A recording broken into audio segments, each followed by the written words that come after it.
Hello and welcome to Communicating About Large Numbers. This is Chapter 2, Lesson 5 from the Nelson Math Focus textbook.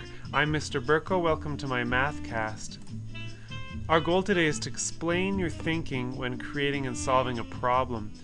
I'm of course going to model this. I'm going to give you an opportunity to work on a problem today as well, so you will need a piece of paper and a pencil. If you don't have one handy, you might want to grab one. Gabriel is a character on page 50, and he wants to explain his solution to his problem.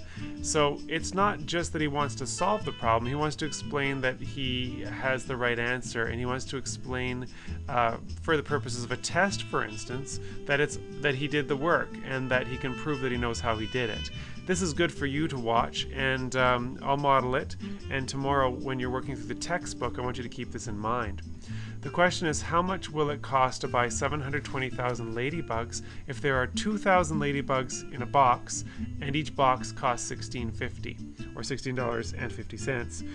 Now, this is generated from an article that Gabriel was reading in the newspaper where a ladybug is used to control aphids by a farmer. Now, of course, you can't just buy a couple ladybugs, you're going to have to buy a lot of ladybugs, and that's why it fits well into this unit. So Gabriel needs to figure out how many boxes are needed. He needs to know what the cost is for 720,000 ladybugs after he knows how many boxes there are. And when he knows the number of boxes, that's going to equal 720,000 divided by 2,000. So here's your turn. You know this information. 720,000 ladybugs are what the farmer wants.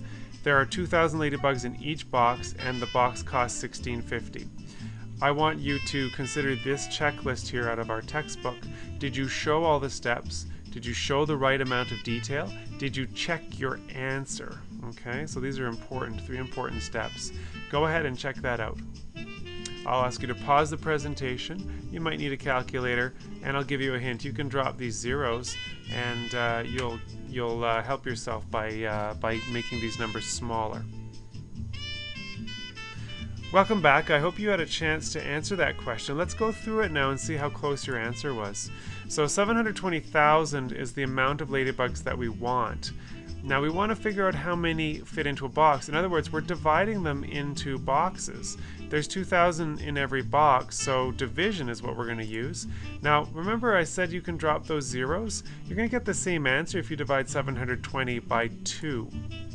That's going to be 360. So 360 is the answer for the number of boxes that you would need. But that's not all. We need to know how much that costs in total.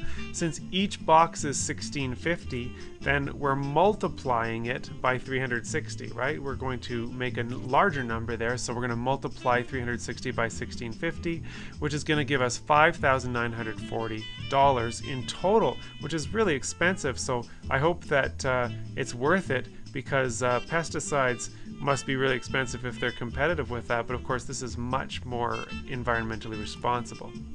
So the total cost of the ladybugs in the end is $5,940. Question B asks us, why is it important to estimate each calculation in a solution to a problem? Now I didn't do an estimate at the back there, so what we're referring to here is we want to check our answer. So we found that it's 360 boxes. We can round that off to about 300, and $16.50, we can round that up to $20. Now you might be able to calculate that in your head, but a quick way to do it in your head would also to say, well, 10 is half of 20. Remember that you did that though, because we'll come back to it. So 300 times 10 is 3,000. Remember that was easy to do because we're just going to add that 0 on, right? But remember we took half of 20? Well, we're going to put that back on and multiply the 3,000 by 2, because we divided it in half, and the opposite of division is multiplication. So we get $6,000. What that is proving to us is that our answer of about $5,940 is reasonable.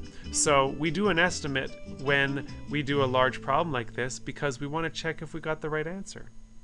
And this proved, of course, that it was the right answer, or close to the right answer anyway.